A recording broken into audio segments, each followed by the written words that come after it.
Hello dear student, welcome to the Lakshya coaching classes. आज की इस क्लास में हम लोग केमिकल रिएक्शंस और उसके टाइप्स के बारे में स्टडी करेंगे।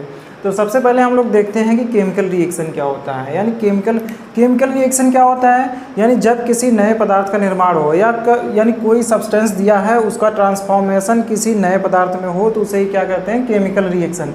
ये क्या होता है, एक प्रोसेस होता है। यानी क्या है, जैसे कोई हमें दिया है ए और बी सब्सटेंस दिया है, अगर इनका ट्रांसफॉर्मेशन हमें क्या है दूसरे किसी न्यू सब्सटेंस में हो, यानी कि बी हो जाए, ए और बी मिलके कितना हो जाए, ए बी आ जाए, तो इसे ही क्या कहते हैं, केमिकल रिएक्शन। ये क्या होता है, एक प्रोसेस होता है। तो जैसे क्या हो गया, ये जो क्या जिसका ट्रांसफॉर्मेशन हो रहा है तो उसको कहते हैं रिएक्टेंट, हिंदी में इसका नाम होता है अभिकारक, और जो बनता है उसका नाम होता है प्रोडक्ट। रिएक्शन एक केमिकल रिएक्शन एक प्रकार की प्रोसेस होती है जिसमें किसी नए पदार्थ का निर्माण होता है, जिसके प्रॉपर्टी क्या होना चाहिए, भिन्न होना चाहिए, यानी पहले वाले से क्या अलग होना चाहिए। तो अब जैसे यहाँ पे क्या है, कार्बन के यदि हम रिएक्शन कराते हैं ऑक्सीजन से तो हमारा क्या बनता है, CO2। तो यानी क्या यहाँ पे हो रहा है, यानी कार्बन और ऑक्सीजन का ट्रांसफॉर्मेशन किस में हो रहा है, कार्बन डाइऑक्साइड में हो रहा है। यही क्या है, एक नए पदार्थ का निर्माण भी हो रहा है, इसे क्या कहते हैं, केमिकल रिएक्शन कहते हैं। अब हम देखते हैं कि टाइप्स ऑफ रिएक्शन कौन कौन से होती है। तो सबसे पहले जो रिएक्शन होती है एडिशन रिएक्शन, और दूसरा क्या, decomposition reaction, displacement reactions, double displacement reaction, precipitation reaction, neutralisation reaction, exothermic और एंडोथर्मिक रिएक्शन, और क्या होता है ऑक्सीडेशन एंड रिडक्शन रिएक्शन। यानी ये सब क्या है, सब कुछ इंपॉर्टेंट रिएक्शन से केमिस्ट्री में जो बार बार पूछी जाती हैं, यही है। एक बार इसको हम डिटेल में अब देखते हैं कि सबसे पहले अभिक्रिया हमारी होती है एडिशन रिएक्शन। एडिशन रिएक्शन में क्या होता है कि हमें पदार्थों को ऐड करना होता है, यानी सब्सटेंसेस को ऐड करना होगा। यानी ऐड, देखिए यहाँ से इसके नाम में ही क्या है, ऐड है। यानी जब दो या दो से अधिक पदार्थ आपस में अभिक्रिया करके मिल जाए और एक प्रोडक्ट बनाए, यानी क्या है, सबसे पहले हमें क्या करना होगा, इसको ऐड करना होगा, और प्रोडक्ट कितना बनेगा, सिर्फ सिंगल प्रोडक्ट बनेगा। प्रोडक्ट कितने बनने चाहिए, सिंगल प्रोडक्ट, यानी कितना चाहिए, सिंगल प्रोडक्ट होना चाहिए। तो जैसे एग्जांपल के लिए क्या हो रहा है, जैसे कार्बन हो गया और ऑक्सीजन हो गया, इसमें क्या है, यानी दो या दो से अधिक पदार्थ क्या हो रहा है, यानी दो या दो से अधिक सब्सटेंसेस हैं, आपस में रिएक्शन करेंगे, और जब रिएक्शन करके सिर्फ एक सिंगल प्रोडक्ट बना है, सिंगल, यहाँ पे एक CO2 क्या है, एक सिंगल प्रोडक्ट बन रहा है। इन कार्बन यहाँ पे दो सब्सटेंसेस है, दो इससे आपस में रिएक्ट करके क्या बना लिए, CO2, यानी एक सिंगल प्रोडक्ट बन गया। इसी प्रकार से हम वाटर का फॉर्मेशन कैसे होता है, हाइड्रोजन और ऑक्सीजन को जब मिलाते हैं तो क्या वाटर का फॉर्मेशन होता है। ये भी क्या हो गया, ये भी एक एडिशन रिएक्शन का एग्जांपल है। यानी क्या हो रहा है, अब इसको बैलेंस करना है तो यहाँ पे क्या है, दो ऑक्सीजन लगा लेंगे, यहाँ पे कितना हो गया, 4 हाइड्रोजन, तो यहाँ पे 4 हाइड्रोजन हो गया। और रिएक्शन जैसे हो गया मैग्नीशियम का अगर हम रिएक्शन किससे कराते हैं, ऑक्सीजन से, तो हमारा क्या बनता है, मैग्नीशियम ऑक्साइड बनता है, मैग्नीशियम ऑक्साइड, यहाँ पे भी 2 मैग्नीशियम ऑक्साइड। इसी तरह से यदि हम नाइट्रोजन की अभिक्रिया हाइड्रोजन से कराते हैं तो हमारा क्या बनता है, NH3 बन जाता है, यानी अमोनिया का फॉर्मेशन होता है। तो अब इसको बैलेंस करना, नाइट्रोजन कितने हैं, नाइट्रोजन हमेशा किसमें 2 के फॉर्म में रहता है, ड्यूप्लेट रहता है। यानी क्या हो गया, नाइट्रोजन 2 हो गया, तो हाइड्रोजन कितना चाहिए, यहाँ पे 3 लगा देंगे तो क्या हो गया, 6 हाइड्रोजन। तो अब क्या है, ये सब एडिशन रिएक्शन के एग्जाम्पल हैं। एडिशन रिएक्शन समझ लिए हम लोग, क्या होता है एडिशन रिएक्शन, जब 2 या 2 से अधिक पदार्थों को आपस में क्या हो, मिलाकर एक नए पदार्थ का निर्माण हो जाए। यानी क्या है, जो जैसे यहाँ पे क्या हो गया, 2 पदार्थों का मिलकर क्या है, एक बन रहा है, तो इसे क्या कहेंगे, एडिशन रिएक्शन। तो हम लोग देख लिए कि ये एडिशन रिएक्शन क्या होता है। अब हमें नेक्स्ट देखना है डिकम्पोजिशन रिएक्शन में कोई एक पदार्थ 2 या 2 से अधिक भाग में बट जाता है, यानी उसमें टूट जाता है। डिकम्पोज का मतलब क्या, टूटना ही होता है। तो जैसे कोई पदार्थ दिया है AB, अगर AB को हम जब यहाँ पे हीट करेंगे तो A और B में टूट जाए, यानी क्या एक ही पदार्थ जब केवल एक ही सिंगल पदार्थ क्या 2 या 2 से अधिक पदार्थों में टूट जाता है, तो इस प्रकार की रिएक्शन जो होती है उसे डिकम्पोजिशन रिएक्शन या वियोजन अभिक्रिया कहते हैं। जैसे एग्जाम्पल के लिए, जब हम कैल्शियम कार्बोनेट को हीट करेंगे, कैल्शियम कार्बोनेट को जब हीट किया जाता है तो ये 2 भाग में टूट जाता है। किसमें टूटता है, कैल्शियम ऑक्साइड और कार्बन डाइऑक्साइड गैस में टूटता है। इसी प्रकार से जब जिंक कार्बोनेट को हम हीट करें तो क्या होता है, जिंक कार्बोनेट को हीट करेंगे तो जिंक ऑक्साइड और CO2 गैस का फॉर्मेशन होता है। तो हमारी तीसरी अपक्रिया होती है डिस्प्लेसमेंट रिएक्शन, जिसे प्रतिस्थापन अपक्रिया भी कहा जाता है। डिस्प्लेसमेंट रिएक्शन में क्या होता है कि यहाँ पे दिया रहता है कोई एक यहाँ पे देखिए, यहाँ पे कुछ जैसे A लिखा है, B और C लिखा है, तो यहाँ पे क्या है ए वाला जो है, ए वाला सब्सटेंस जो है, तो इसको यहाँ पे BC वाले के कंपाउंड में से B को क्या रिप्लेस कर देगा। यानी क्या है, यहाँ पे इसको क्या करेगा, B वाला जो है इसको इसके सब्सटेंस में से क्या करेगा, इसको अलग कर देगा। तो डिस्प्लेसमेंट में क्या होता है, ये मोर रिएक्टिव होता है। यानी जब मोर रिएक्टिव एटम या परमाणु या यौगिक जब आपस में क्या है किसी दूसरे यौगिक के साथ अपक्रिया करते हैं, तो उसके साथ में से उसमें किसी एक को एनायन को क्या करेगा या धनायन को किसी को क्या करता है, रिप्लेस कर देता है। जैसे क्या यहाँ पे A है और BC है, तो A वाला जो क्या मोर रिएक्टिव एटम है, तो क्या करेगा, C को अपने साथ ले लेगा और क्या B को क्या कर देगा, रिप्लेस कर देगा।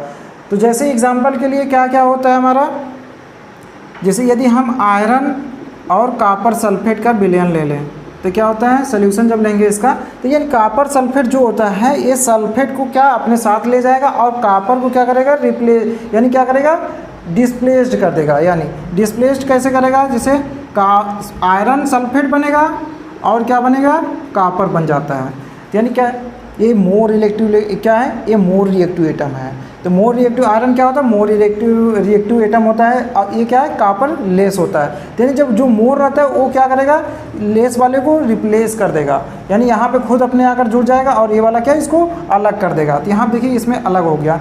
अब ऐसे ही एक और एग्जाम्पल होता है, जैसे यहाँ पे ले लें जिंक यदि हम क्या,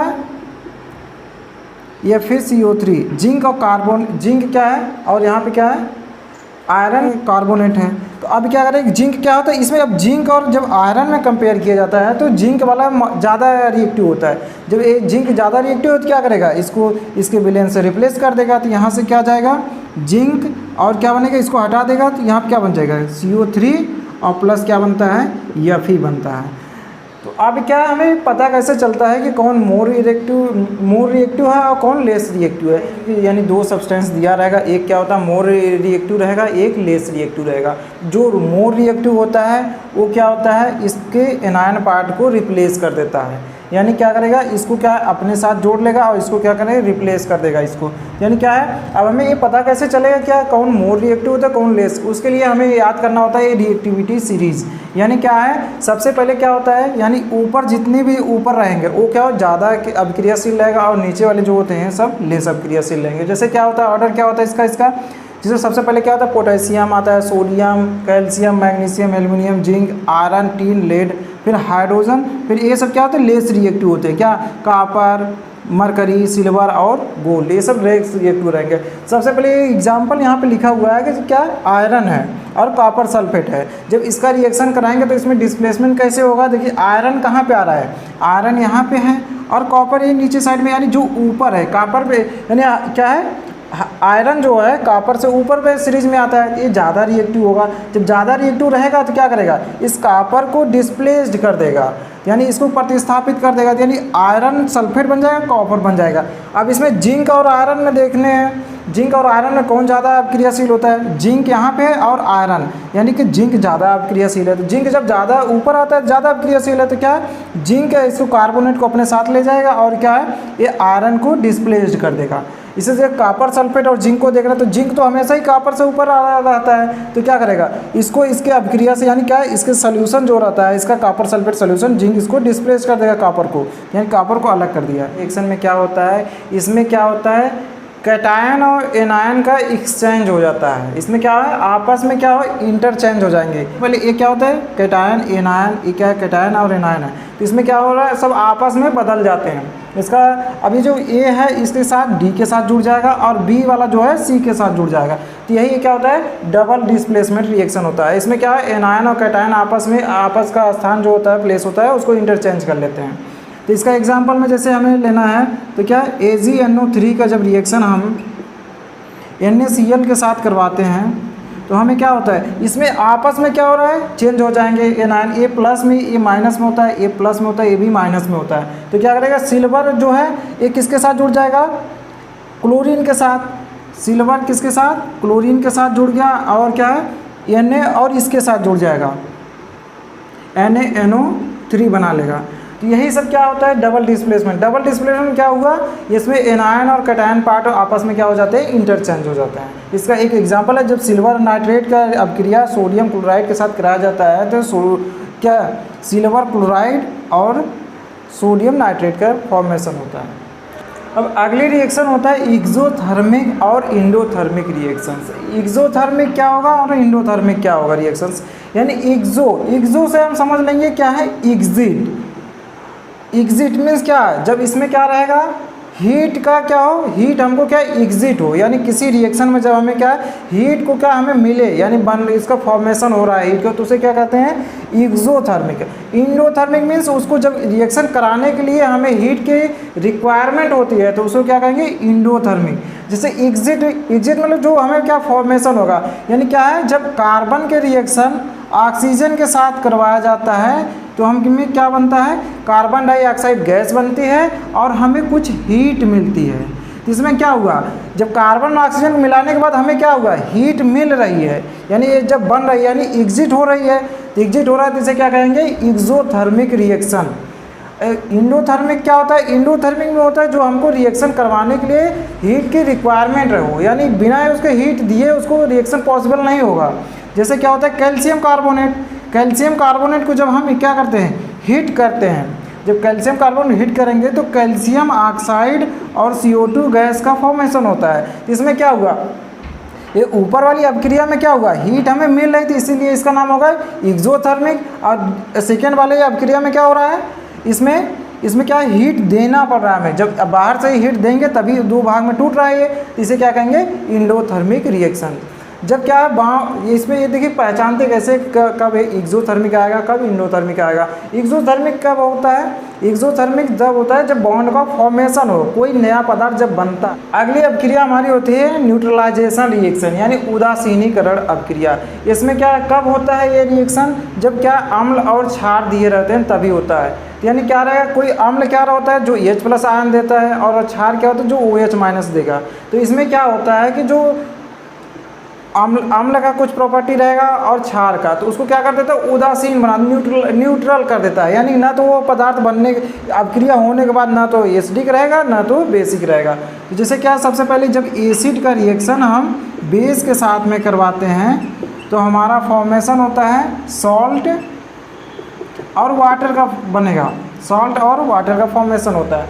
यही क्या है, न्यूट्रलाइजेशन। उदासीनीकरण अभिक्रिया क्या होता है, जब हम अम्ल और क्षार की आपस में अभिक्रिया कराएं तो हमें क्या बनता है, सॉल्ट और जल बने, इसको ही क्या कहते हैं, उदासीनीकरण अभिक्रिया कहते हैं। तो उदासीनीकरण जैसे एग्जाम्पल में क्या है, HCl क्या एक अम्ल है और NaOH क्या एक क्षार होता है। जब ये अम्ल और क्षार की आपस में अभिक्रिया हो जाएगा तो क्या बनेगा, जल बनता है और क्या बनता है, सॉल्ट बनता है, NaCl एक सॉल्ट बन गया। इसी तरह जहाँ भी क्या रहा है एसिड बेस आया वहाँ पे क्या होता है, न्यूट्रलाइजेशन रिएक्शन होता है। अब एक एग्जांपल और हम लोग ले रहे हैं, जैसे फिनाल कैसा होता है, एक एसिडिक नेचर होता है इसका। फिनाल में क्या होता है, अम्लीय होता है। और यदि हम इसका रिएक्शन हम करा दें NaOH के साथ में तो क्या हो जाएगा, यहाँ पे देखिए ये H+ जो होता है ये तो बाहर चला जाएगा और इसके साथ सोडियम आगे यहाँ पे जुड़ जाता है, यानी क्या क्या बनता है, सॉल्ट बनेगा। सबसे पहले सॉल्ट बना लेंगे, यहाँ क्या बने ONA, और क्या बनता है, और जल बनता है।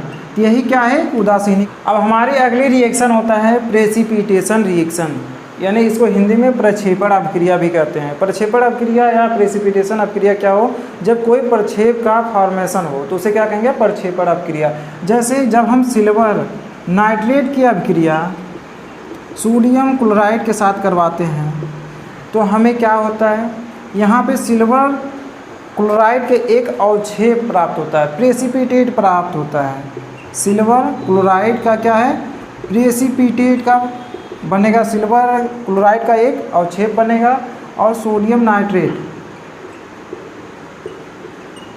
तो इसमें क्या हुआ, देखिए इसमें क्या प्रेसिपिटेट का जिस भी रिएक्शन में प्रेसिपिटेट यानी कि प्रक्षेप का फॉर्मेशन होगा, उसे क्या कहेंगे, प्रक्षेपण अभिक्रिया। इसमें क्या है, यानी सिल्वर क्लोराइड का प्रक्षेप फॉर्म हो रहा है, इसलिए इसका क्या नाम होता है, प्रेसिपिटेशन रिएक्शन होता है। अगली अभिक्रिया होती है ऑक्सीडेशन रिएक्शन से, यानी ऑक्सीकरण अभिक्रिया।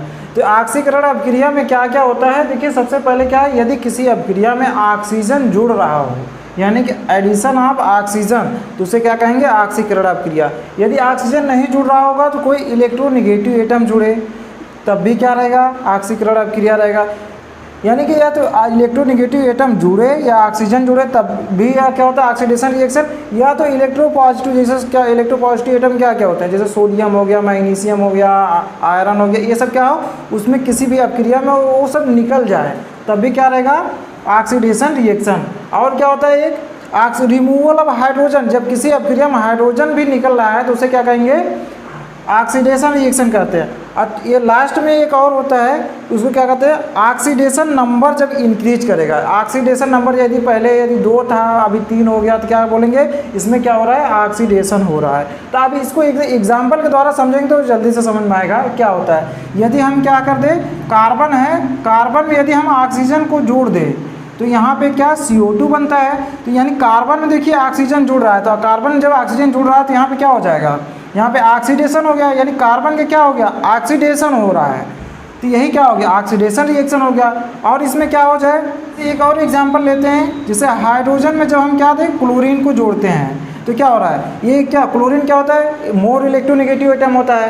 तो इसमें क्या हो जाएगा, जब इसके साथ जुड़ेगा क्या बनता है, HCl बनता है। अब इसमें देखना क्या है, अब देखिए हाइड्रोजन क्या है, हाइड्रोजन का रिएक्शन किसके साथ करा जाए, क्लोरीन जुड़ रहा है तो क्या हो जाए, इसका क्या है, हाइड्रोजन जो है, हाइड्रोजन का क्या हुआ है, ऑक्सीडेशन हो गया है, यानी क्या है, ऑक्सीडेशन हो गया है। अभी और क्या हो गया, अब जैसे किसी भी रिएक्शन में क्या हो जाए, removal of electropositive atom, electropositive atom का जब क्या हो जाए, रिमूवल होता है तब भी क्या होता है, ऑक्सीकरण होता है। और एग्जांपल देखते हैं हम लोग, ये क्या है, जब रिमूवल ऑफ इलेक्ट्रोपॉजिटिव एटम होता है तब क्या होता है। जैसे इलेक्ट्रोपॉजिटिव एटम में क्या, यदि हम एग्जांपल ले देते हैं, कॉपर सल्फेट का रिएक्शन जब हम आयरन के साथ करवाते हैं तो हमारा क्या बनता था, अभी हम लोग देख लिए थे पहले वाली रिएक्शन में, या फिर SO4 प्लस कॉपर हो जाएगा।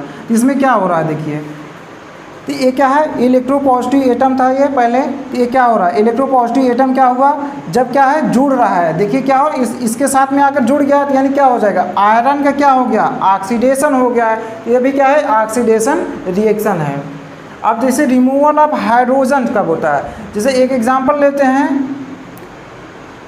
CH3CH2OH का, तो इसमें क्या हो रहा है, देखिए CH3CH2OH, जब इसका हम क्या करा दें, ऑक्सीडेशन कराते हैं तो क्या हो जाता है, CH3CHO बन जाता है। इसमें क्या हो रहा है, देखिए यहाँ पे एक हाइड्रोजन इसमें से क्या होगा, देखिए यहाँ पे हाइड्रोजन निकल गया, जब हाइड्रोजन यहाँ कम हो गया तो ये क्या हो गया, ऑक्सीडेशन हो गया।